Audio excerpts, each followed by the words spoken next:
Jason Harlow was sitting outside his wife's office at 7:00 p.m. because he was finally going to end the sham of a marriage he and his wife had been pretending to have. Some husbands missed the signs: long hours when she never worked them before, dressing better, more frequent girls' nights out, and a noticeable decrease in intimacy at home. But not Jason. He noticed everything, and was done with it.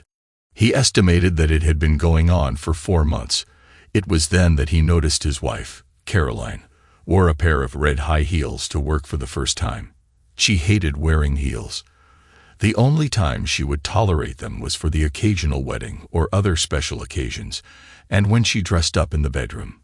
She would wear the red heels with black stockings, paired with a lacy bra and thongs set on certain occasions.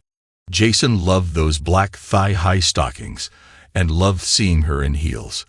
He thought they had a good love life, but she never wore high heels to work. When he asked her about it, "What's with the heels, babe? Something special today?" She paused for a moment, then continued without turning around and said, "I have a presentation with my boss today. Just want to look sharp." He didn't respond but thought, "Looking sharp for who?" "Your boss." And let it go. Then the late hours started. At first it was just an hour or so, but later it became 2 to 3 hours several nights a week. When the girls' nights out started, he knew what was really going on. She hated clubs, lounges, and bars. Her idea of going out was a nice dinner or coffee. She didn't drink and looked down on those who did. He followed her on the third girls' night out, and she went to a house in Silverwood. He recognized the house. He'd been there a few times for office parties. It was her boss, Richard Green's house. Jason waited for over an hour, and when he was confident that she was planning to stay and not just making a stop on the way, he let the air out of all 4 of her tires and drove home. She didn't mention the tires when she got home that night or over the weekend, but he heard her tell their daughter, "Would you believe someone let the air out of my tires last night?" "No way, really," she replied. "Yep, thank God they didn't slash them. Just let the air out. I used that air pump your dad makes me keep in the trunk." "Wow, where'd you go?" "Just a dance club with some friends." "You should probably avoid it in the future." Caroline smirked and said, "Sure thing, baby." Jason met with an attorney and began the divorce proceedings. That was why he was sitting outside her office. She was going to be served that evening.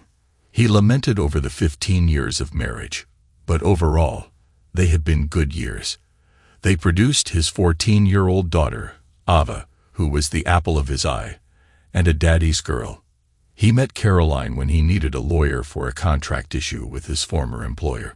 Back then, she was a paralegal aspiring to be an attorney. He thought she was stunning and asked her out. They dated happily for 2 years before he proposed, and he thought they were happy throughout their marriage, right up until she started working for Richard Green. He worked as a sales manager and sometimes had long hours, but they spent as much time together as possible as a family. They went on weekend trips as Ava's schedule allowed. She always had one sport going on or some other activity keeping her busy.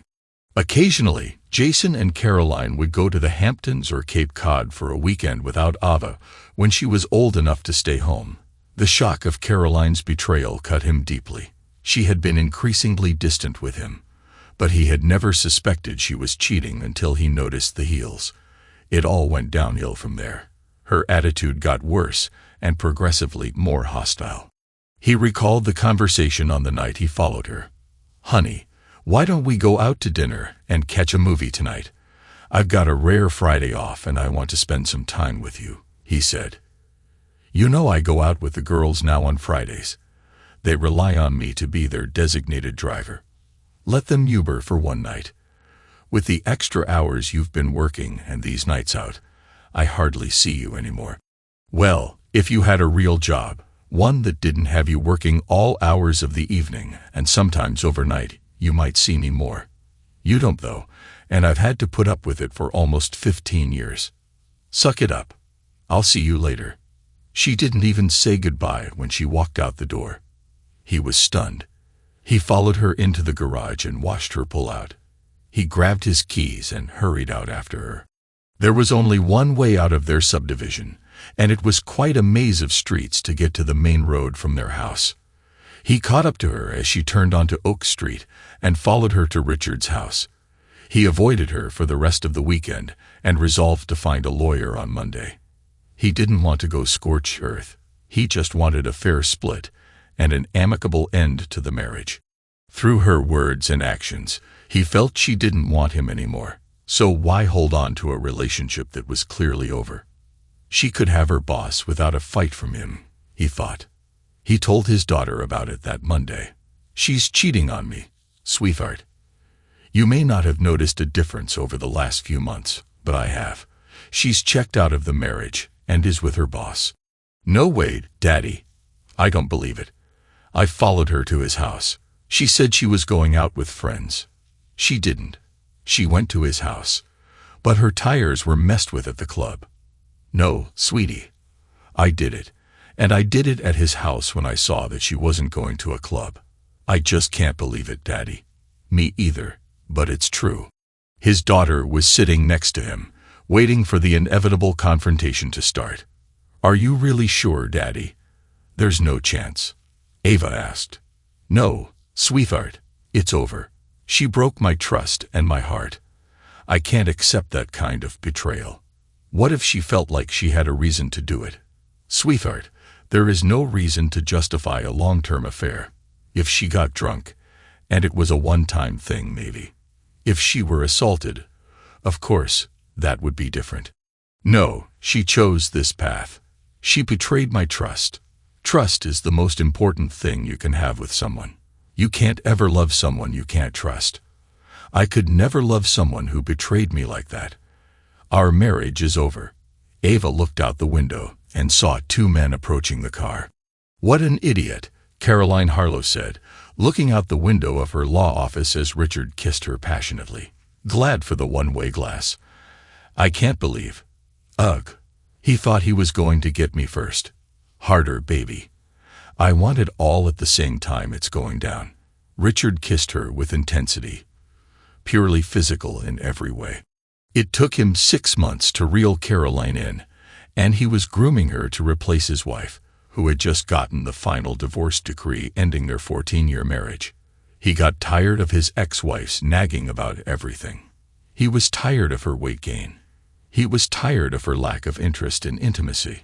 He was embarrassed to be seen with her, and when their kids left for college, he broke free. Caroline was the same age as his wife, but she was more elegant. She had the fit body of a 34-year-old and was remarkably attractive. Richard was already upgrading her wardrobe, and she was going to make a great partner's wife. The knock on the window startled Jason. "Are you Jason Harlow?" Rolling down the window, he said, "Yes. You've been served. Please read the documents thoroughly.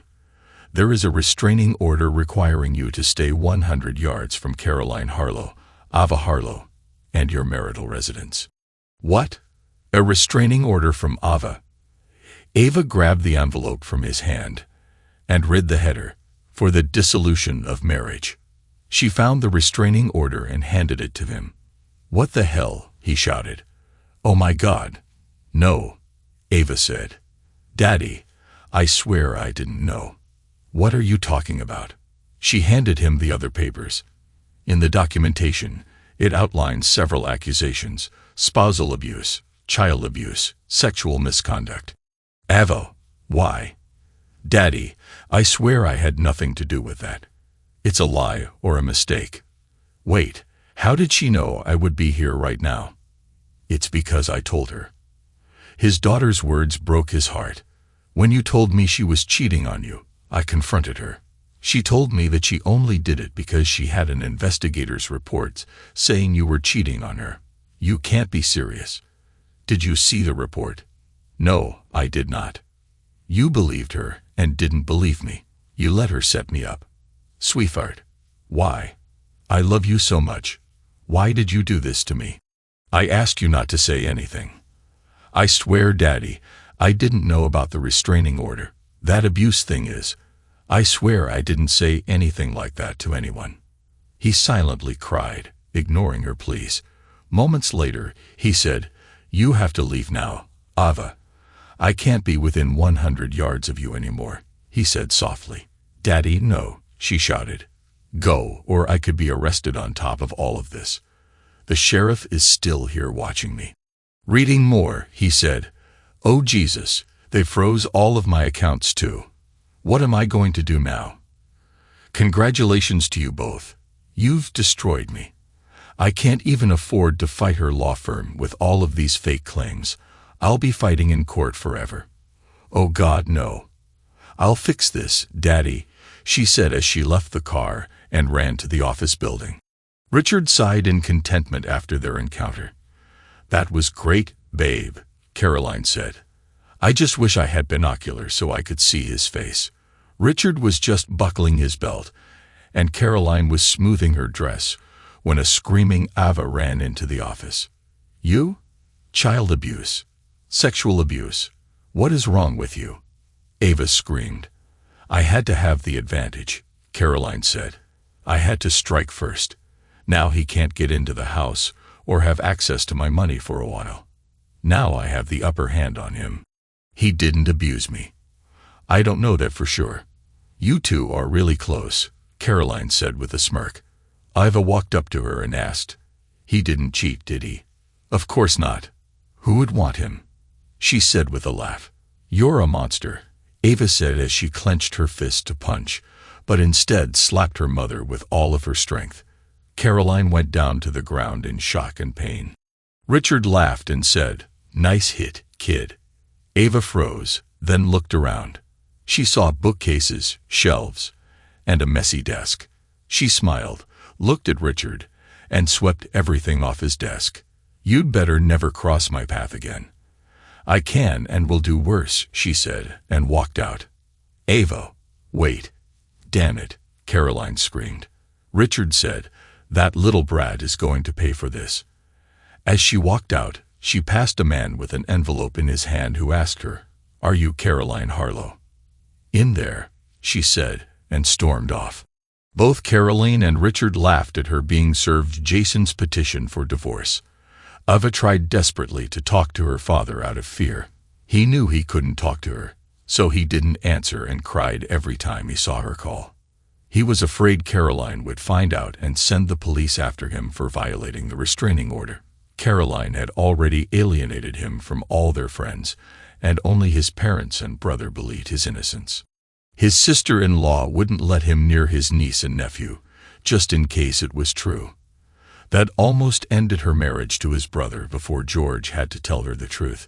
He couldn't figure out what he did to earn that much hatred from Caroline and his daughter's betrayal. Even if she didn't know about the abuse allegation, she still told her mother that he knew about her affair and when she would be served. She even lied and said she wanted to be with him to support him when he had Caroline served, but she knew he was being served and said nothing. Ava tried to find someone to help her daddy. She found her mother's copy of the divorce papers and saw that the attorney worked at her mom's office, so going to him was out. She called Grandpa George. George was Jason's father, and she hoped he could help. "What do you want, young lady?" he said. "Grandpa, we have to help Daddy. I don't know who to go to get him help. He isn't taking my calls. I can't believe what you did to your dad, Ava. What were you thinking by helping your mother?" "Grandpa, it's all lies. I didn't do anything. It's all my mom and her lawyer boyfriend. Watch your mouth, girl." "Sorry, Grandpa. I swear I didn't accuse him of any of that. And I had no idea that when I confronted her, she would go nuclear like this." "All right, I'll see what I can do, but you better hope I can fix this. Is he there? Can I talk to him?" "He can't have any contact with you until that order is lifted. Every time you call him, he breaks down crying because of what's happened. He's afraid your mother will find out he spoke to you and turn him into the police. His lawyer said that there's a court date set up to have a hearing on it coming up, but nothing can be done until then." Ava, crying herself, said, "Grandpa, tell him I love him and miss him. If I see him, I will." Ava hung up and cried for several minutes. When she was finally composed, She went into her mother's room and started taking her lingerie from the drawers and her newest clothes from the closet and threw them down the stairs. She picked up the big pile, carried it out the front door, and threw it into the middle of the lawn. She laughed when she saw that some of the outfits were so new they had their tags still on them. "Screw you, Mother," she said out loud, and went to the shed to get the lighter fluid. She doused the clothes with the entire can and used the aim and flame to light it. She noticed that the time was close to when her mother would be home. Ava smiled as she got an idea. As she pulled into the driveway, Caroline saw Ava sitting on a lawn chair in the front yard, roasting a marshmallow over a pile of her burning clothes. She screamed and ran out of the car, yelling at Ava. "What the hell are you doing? Have you lost your mind?" "No, Mother, I'm perfectly sane. I've decided to make you pay for my daddy not being able to talk to me.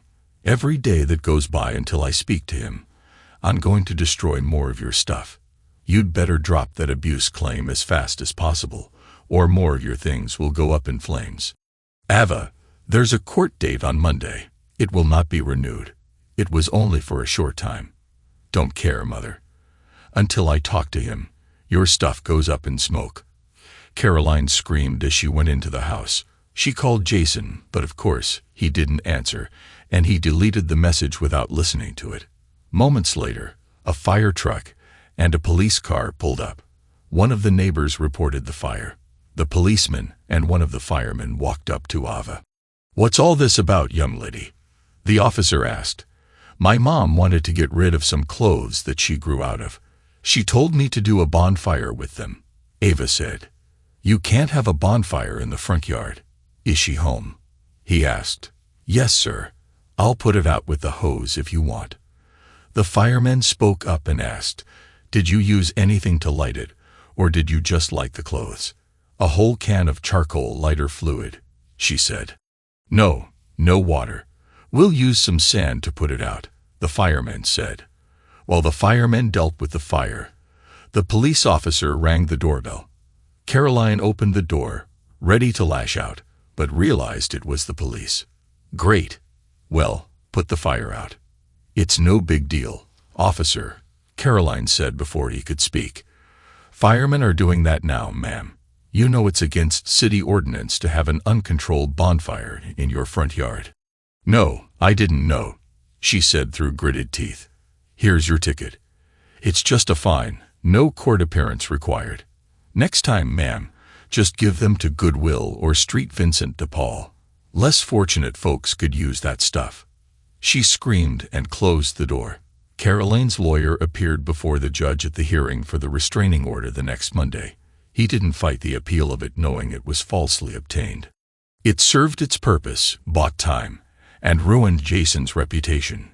Jason's lawyer made a motion to file a perjury charge against Caroline. The judge said without definitive proof that the order was filed under false pretenses, there'd be no perjury. You can open that can of worms in your countersuit in the divorce case, but you know it's grasping at straws. The fact that the restraining order was dropped provided little solace to Jason, who was in a horrible state of depression. His life was falling apart because he couldn't handle the false accusations, frozen assets, cheating wife, and what he felt was the worst part of it all, his daughter's betrayal.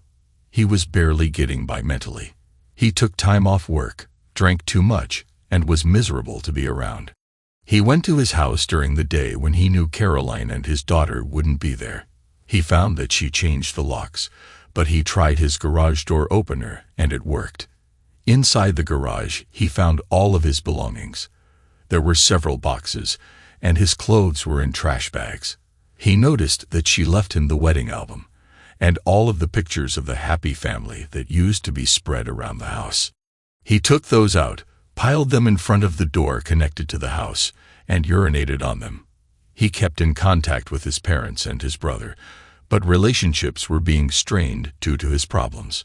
His parents begged him to see a psychiatrist, but he refused. He felt he didn't need a counselor to tell him that his life was falling apart, and there was nothing he could do about it. Caroline's law firm fought a relentless battle with no mercy. She even told his employer about the restraining order and the accusations of abuse, and Jason was fired for cause. His contract had a morals clause. If he were in a better state of mind, he would have known that he could fight it and likely win, but he was just going through the motions at that point.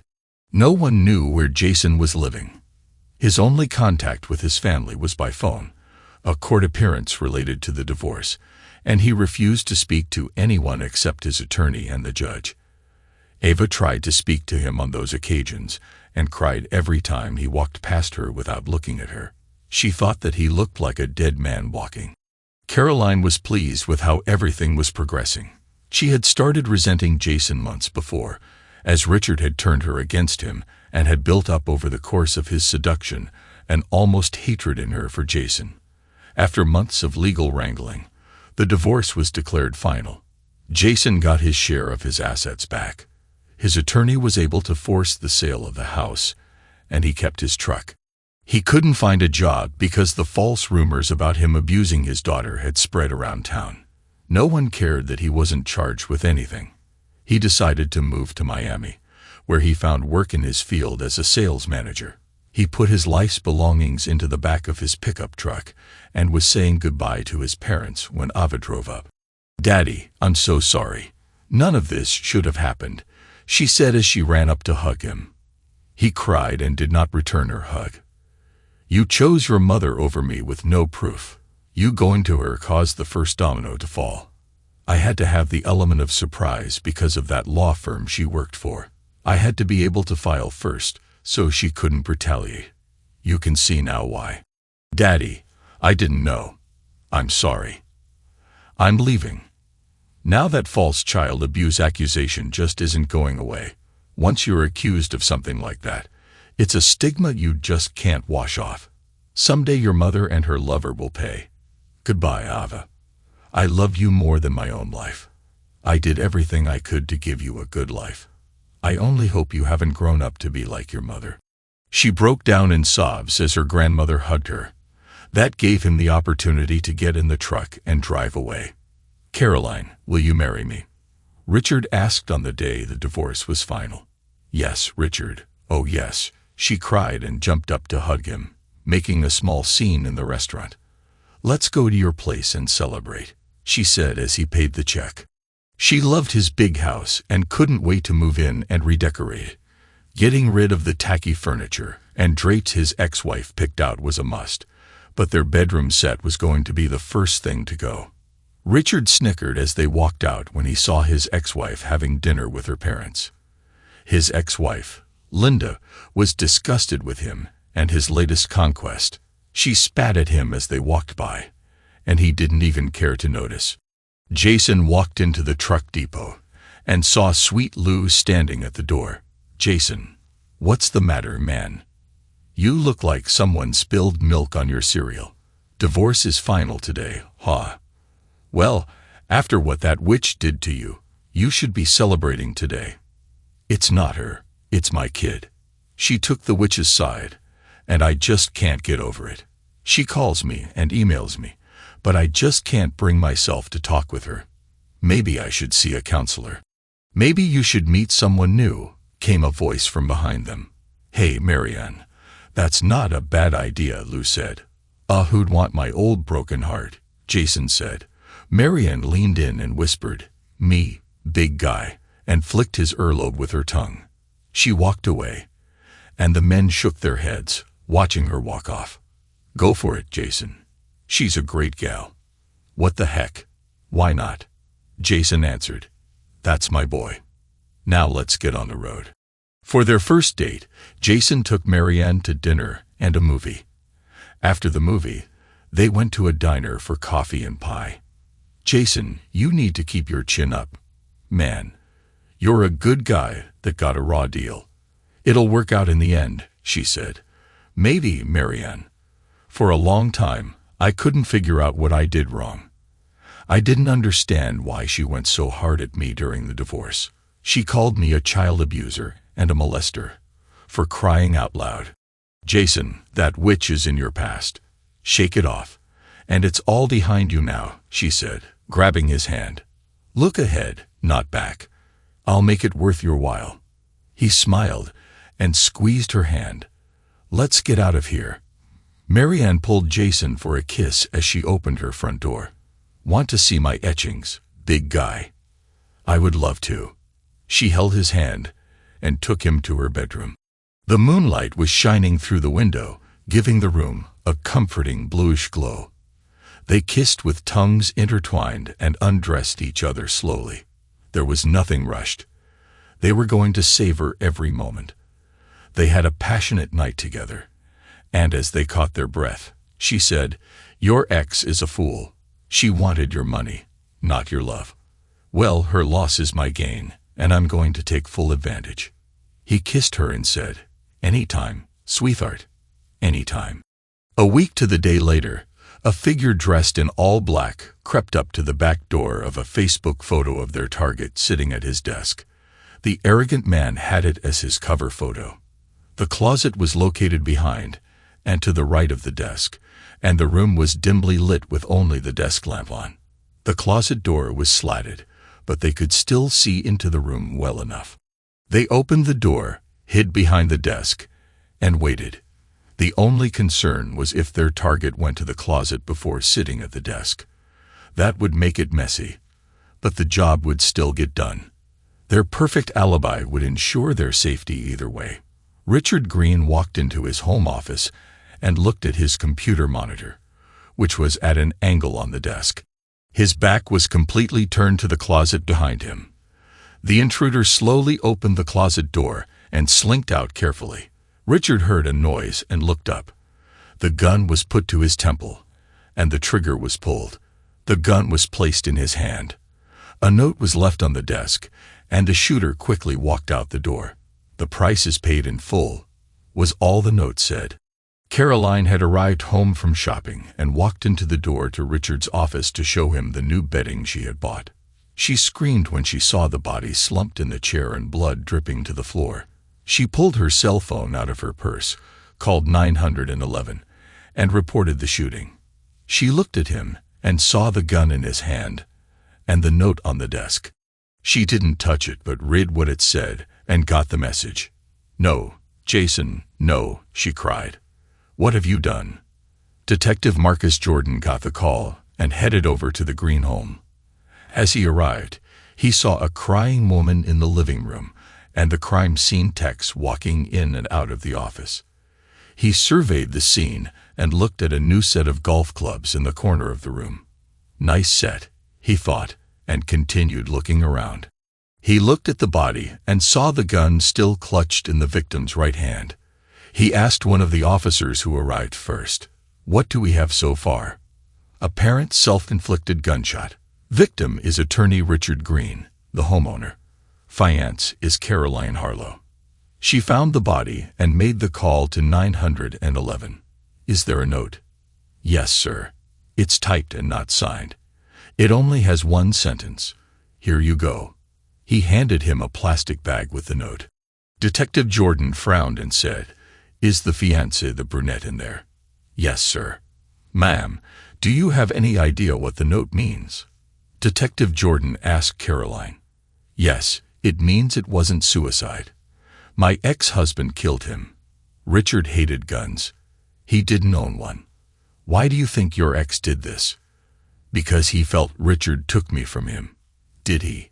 Were you seeing the deceased while you were married?" Looking down, embarrassed, she said, "For a short time, yes." "Could there be anyone else who may have wanted him dead?" "He was an attorney, right?" "I guess. His ex-wife was pretty angry about being dumped. He did corporate law, civil cases that hardly ever saw a courtroom." "Okay, Mom. Where were you tonight?" "Shopping." "You don't think I did it? I don't even know that it wasn't a suicide yet. Could you get your receipts for me, please?" "Okay, Detective." Jason Harlow was visited by Detective Jordan on a sunny Sunday afternoon. "Mr. Harlow, I am Detective Jordan. I need to ask you a few questions, please."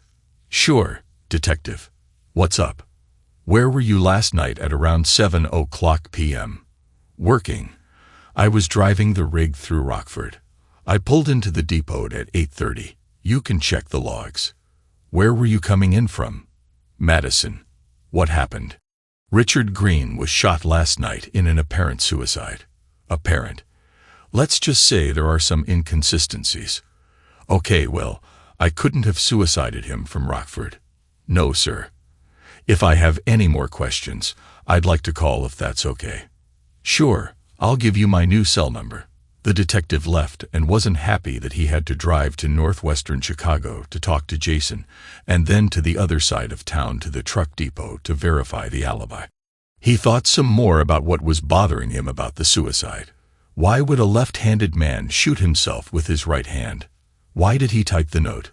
Why was the gunshot residue on his hand such a small amount? It was present and would hold up that the victim fired the gun, but it was odd.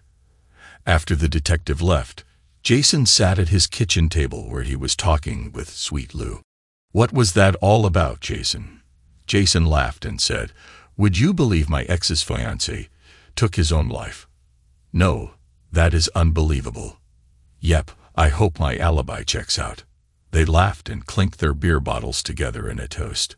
Caroline was sitting in the front row of the funeral, crying over the man who stole her away from her wonderful husband so easily. Tears were being shed over the man who convinced her to go nuclear and ruin a good man so she could trade up. She had been madly in love with her sales manager husband up until she was transferred to work for Richard. Richard targeted her and began to wear her down almost immediately, with snide comments about sales managers and flippant comments about him when he was out of town. It was too easy for Richard. He planted the seed that she was neglected by Jason's long days and sometimes overnight runs, and it grew. She couldn't decide if she was crying for the loss of her fiance or the loss of her husband and the death of her relationship with her daughter. It was all a waste. She didn't hear, nor would she have cared about the room buzzing about her. She didn't see the glare she was getting from Richard's ex and his daughters. They blamed her for his death. You could have come to the funeral and paid your respects, Caroline said, walking up to her daughter, who was home for the weekend from college. Ova glared at her and said, How dare you tell me that I'm supposed to pay respect to a man who destroyed my father? Forget you, Mother. I shouldn't even have referred to that piece of trash as a man. He's less than dirt on my shoe. She slammed the door as she walked out of the house and drove the long drive back to school in Madison, Wisconsin.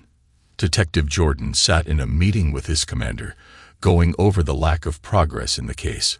All of the suspects' alibis check out. Jason Harlow's truck tracker shows he made no stops on his way from Madison to Chicago, and the trip time was correct. The warehouse crew identified him as the driver. Caroline Harlow's receipts and the surveillance cameras place her at Macy's, Victoria's Secret, and Starbucks within the medical examiner's window for the time of death. Green's ex and her daughters were having dinner with her parents and her brother and sister-in-law for her birthday, Jordan said. It was the ex's birthday. His commander asked. No, they were just celebrating it. Hell, I even checked out Harlow's daughter, and she was at school over 3 hours away in Wisconsin. No chance it was suicide, his commander asked. It's possible. It just doesn't feel right. Well, with no suspects, no motive, and no concrete evidence that it was even a murder, close it as a suicide. Jordan nodded and left the room frustrated. 6 months later, Caroline had Marcus Davis over for dinner. That was their third date, and Caroline took him to bed. After a night of passion, Marcus went home. He cracked a beer before going to bed and sat down to check his email. As he sat at the kitchen table, the gun was put to his head and fired. The gun was placed in his hand, and a note was left. The price is paid in full, it said. Detective Jordan walked through the apartment to the kitchen. Before he could speak, the suicide note was handed to him. Well, damn, looks like I was right about the other one. Now I just have to figure out who the heck did it, he said to the officer. Any fingerprints, Mark? He asked the technician. Yeah, but if I had to guess right now, I'd say they are the victims. Any witnesses? Who called it in? Jordan asked.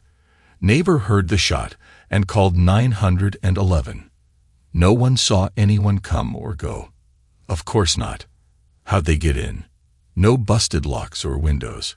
It looks like the balcony to me. The sliding door wasn't locked. The victim probably didn't worry about it with him being on the second floor. It wouldn't be too difficult to climb up, though.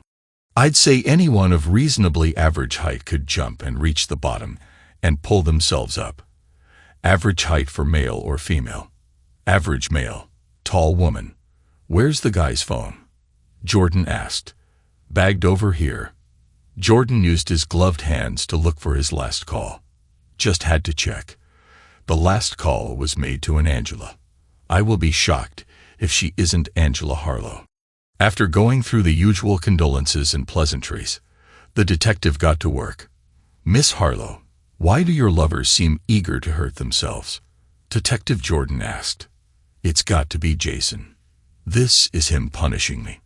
Where were you last night, Mom? Home all night. I have an alarm system that will verify that. Tell me about the alarm system. When it's set, it picks up doors and windows opening. I set it when Marcus left last night and turned it off this morning when you came by, she said through tears. Did you turn it off at any time last night? No, since Ava is at school, so it would have been uninterrupted all night. That's easy enough to check on. So your theory is that your husband is behind these deaths that aren't? Yes. Who else could it be? When was the last time you spoke to your husband? Before the divorce. Have you seen him following you, or has he contacted you? No, he has never called me. How would he know your most recent lover then? I don't know, but it has to be him. Okay, that's all I have for now. Please stay close by, he said, turning to leave. Oh, one more thing. How tall are you? 5'9" or so, 5'10". Why? Just curious. Sorry again for your loss. Same memo, the commander said back at the police station. Yes, sir, Detective Jordan said. Keep me updated daily on your progress. This is too coincidental. I've heard of a body to die for, but never a body that makes you want to hurt yourself. The girlfriend's alibi is solid. I'll see if I can break it, but we'll see. I'm on my way to her ex now, the detective said wryly. Off you go then. Let me know what you get. Right as Detective Jordan walked away, he had a bad feeling that all of the prime suspects' alibis would be as airtight as last time. Jason and Marianne were snuggling on his couch, binge-watching Jack Ryan on Prime when the doorbell rang. Detective Jordan, what can I do for you today? Jason asked, motioning him in. Sir, where were you last night at 1:00 a.m.? On the road, on the way back from Detroit. I pulled in at 2:30. What happened now? Do you know Marcus Davis? Don't think so. He was seeing your ex-wife. He seemingly shot himself last night. No. Maybe she's a black widow or something. Maybe. Thank you. If I need anything else, I'll be in touch. Jason laughed as he closed the door. What was that all about, baby? Marianne asked. Looks like another of my ex-wife's boyfriends passed away. Oh my God, she gasped as she brought her hand to her mouth. Yep, thank God, I have an alibi.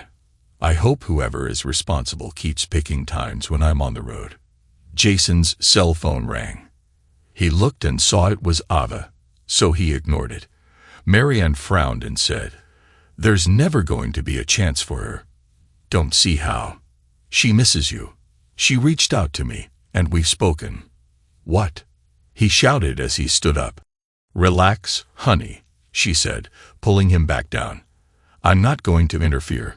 It's your decision, and you have to live with it. She is still your Facebook friend. She saw when I tagged you at the sushi joint I made you try last month. She stalks your Facebook just like you stalk hers. She instant messaged me just to see how you were and to say that she was happy that you found someone you're happy with. She told me she will never stop trying to talk with you.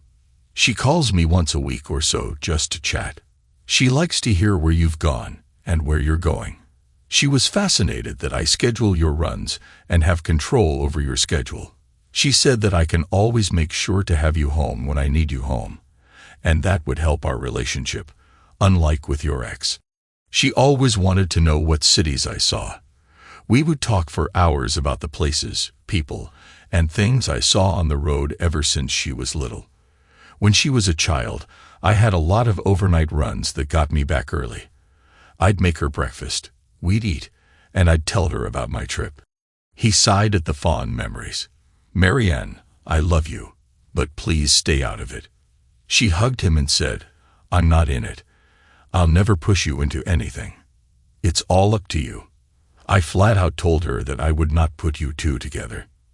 He nodded, pulled her in tight, and unpaused the show. "I just don't have anything that puts her at the scene, boss. There is no evidence that anyone was at either scene actually. No forced entry, no fingerprints or footprints, and no inconsistencies in the splatter pattern. If it wasn't for the identical notes, I'd close them both as suicides," Detective Jordan told his commander. "The ex's alibi is airtight. As a nuclear reactor.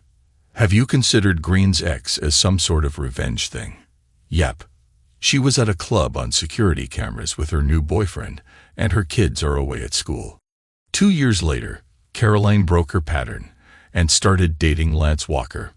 She had promised herself that she wouldn't risk anyone's life by dating them more than once after the suicides. She hadn't been celibate, though she had relegated herself to one-night stands with bar pickups.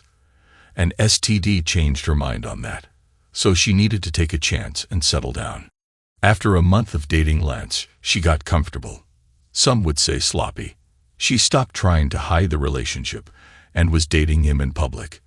Lance was watching a ball game at home when the gun was put to his temple and the trigger was pulled. The gun was put in his hand, and the same note was left. Once again, the price is paid in full. "This is Jordan," he said, answering the call on his cell. "Hi, Detective. It's Detective Stan Hansen with Schaumburg. What can I do for you, man? You have a cold case that I may have a tie into." "Which one?" "The paid-in-full suicides." "I've got one." "Know any ties to Caroline Harlow?" "Yes, she was his girlfriend." "No way." "The ex-husband's alibi is airtight." "Yep, dragging through Madison," Hansen answered. "Where was she?" "At home, alone. The security system provided an alibi for her last time, and we couldn't break it." "Is it the same thing this time?" "Chinese food delivery this time. She ordered from her home phone, and the food arrived 30 minutes later. The shot happened in that window, according to the neighbor who called 911. It's a 23-minute drive each way from her house to the deceased's apartment, and it's a 3-flight walk upstairs. It's close, but we don't see how she could have done it in that window." "Agreed. Let's get together tomorrow and compare files." Again, all alibis were unbreakable, and there were no new suspects. The cases went unsolved. Jason and Marianne were sitting in the large auditorium watching Ava as she walked across the stage to receive her bachelor's degree. Jason beamed with pride and had to wipe a tear as it threatened to roll down his cheek. Marianne squeezed his hand tightly and kissed him. After the ceremony, they walked out to their car, and Marianne asked him, "Honey, you love her so much. Please call her." "No, she made her choice when she sided with her mother over me. She only came to regret it when she felt bad about what her mother did to me. I needed her on my side. I was in the right, but she didn't believe me and opened the door for her mother to take my life out from under me. Do you know that there are old friends of mine that still believe I hurt Ava and got away with it?" Marianne nodded. "No, she made her choice, and we all have to live with it," he finished. Marianne frowned at his stubbornness, grabbed his hand, and said, "Were you this hard-headed before your divorce?"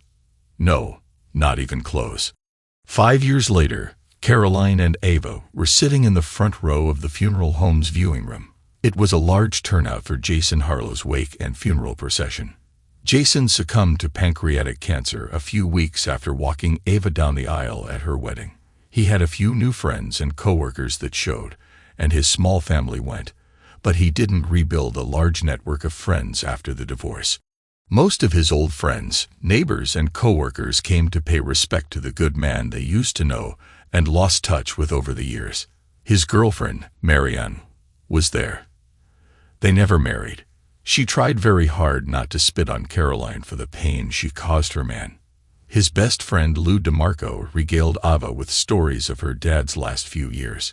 He filled her heart with stories she would never have known. It was Marianne that finally convinced him to hear Ava out and make up with her when he was diagnosed as terminal. He'd spent years throwing away letters, deleting emails, and ignoring calls. Their reunion was perfectly timed, as he and Marianne knew they were his last months. Ava actually moved her wedding day up, costing her a fortune in fees and rush jobs, but she got her greatest wish. Her daddy gave her away. Their tearful reunion and walk down the aisle gave Jason a final peace of mind before he lost his last battle. The last words he spoke were thanking Marianne for giving him Ava back and apologizing for never marrying her. She understood and never pushed him for marriage. They were happy as they were. At the viewing, Marianne told Ava how he'd always missed her and regretted not getting in touch with her years before. Her mother asked about it, so Ava told her about some of their reconciliation. He told me that he was at my graduations in the back, away from anyone who would recognize him. That's true, Marianne confirmed. I was with him. He said that he followed my career as I moved up the ranks and made detective for Streamwood. He was so proud of you. He saved the clippings from the Herald. You were the youngest ever to make detective there. He loved it when they said you had a knack for criminology, and later when the paper called you a savant of crime scenes, he almost cried. Marianne said. He said it was because of all the Columbo and CSI you guys watched together when you were little. He hoped you'd make it to Chicago or some other big city and have bigger cases. Ava smiled for most of the wake, listening to stories of her dad's life after the divorce. She was happy to finally meet Marianne, who she had still been speaking with on occasion. His new life seemed as good for him as it could have been. He died a happy man. She said a final prayer after the funeral, and thank God, he finally found peace. Caroline had been trying to reconnect with Ava throughout the wake and funeral. She blew it at the luncheon after the service when she made the wrong comment at the worst possible time. They were sitting alone after everyone had left when Caroline said, Ava, I have finally found peace. What are you talking about, Mother?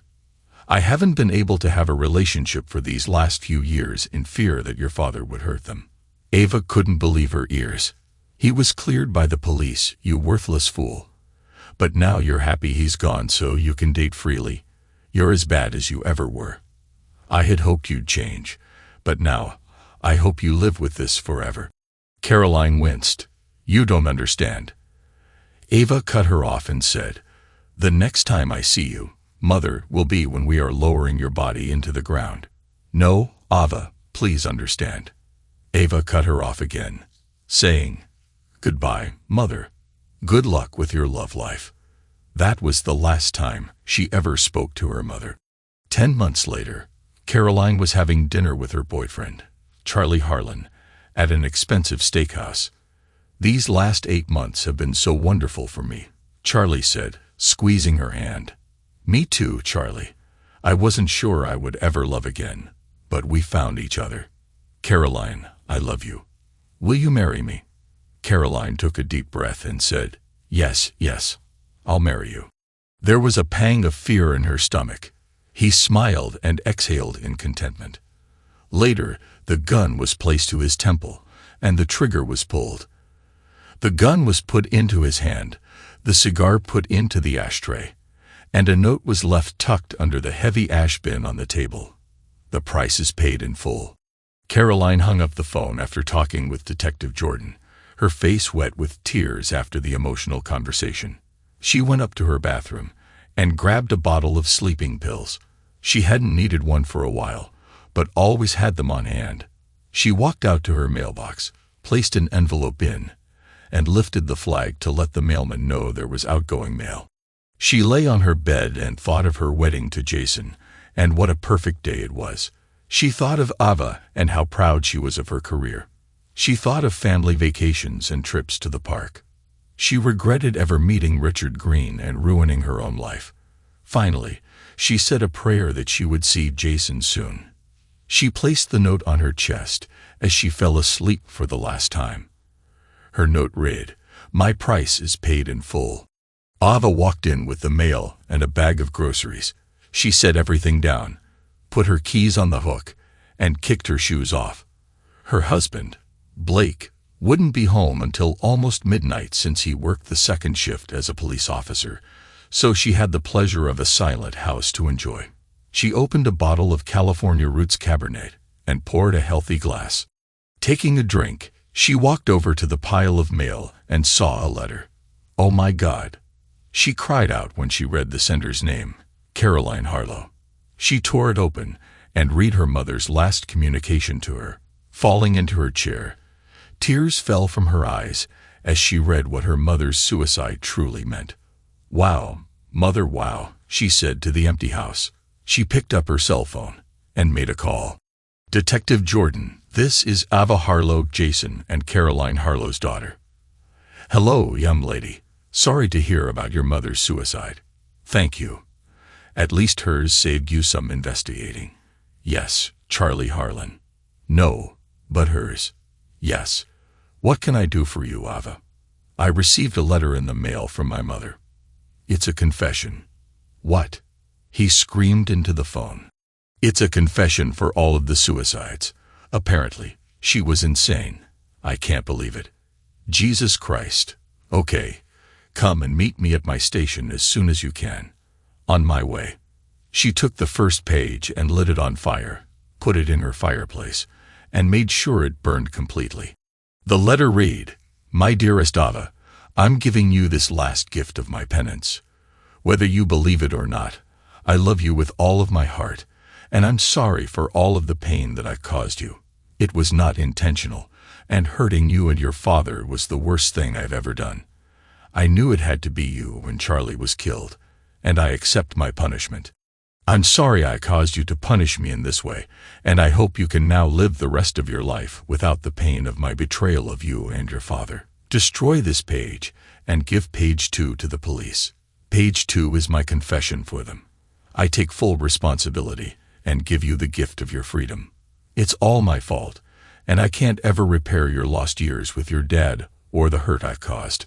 So much death, and it has to stop. Maybe this will make it up to you, and you can finally forgive me and be at peace. Please tell my future grandchildren stories of the good times and not of how I destroy our lives. I pray that you and Blake have a long and happy marriage. Don't ever fall for it when someone tries to take you from him. I love you with all of my heart. Mom. P.S. Please see someone and get yourself the help that you desperately need." On the second page, "Dearest Ava, by the time you get this, I will already be dead by my own hand. I can't take the guilt any longer. I killed all of those men, my lovers. They all had to pay the price of taking me from your father. I was always his. Maybe now I can join him again. May God forgive me. I will always love you, and I'm sorry I ruined our lives. Until Richard, we truly had a perfect family. Mom." Ava was escorted to Detective Jordan's desk and sat down after exchanging greetings. After he read the letter, he said, "Jesus, Ava, I'm sorry. Yeah, I just can't believe it. She must have really lost it years ago, when I stopped talking to her after what she did to my dad. I can't believe she kept dating just to kill them. God, I just don't get it. It kind of makes sense that it was her for a couple of the murders. Her alibi wasn't great. We just couldn't place her at the scene. And frankly, we didn't have a good enough case. I always felt it was your father or Green's ex-wife, but we couldn't break their alibis either. Well, I'm glad it's all over. The murders, her pain, everything. Take care, Detective. You too." Ava walked out of the police station with a mile-wide smile and shook her head. She stopped as she opened her car door, looked up to the sky, and said, "Thanks, Mom. I hope you do find Daddy wherever you are." Thanks to everyone who took the time to listen to today's stories. If you enjoyed it, please consider liking and subscribing if you haven't already. Feel free to share your thoughts on the events in the comments below. Take care.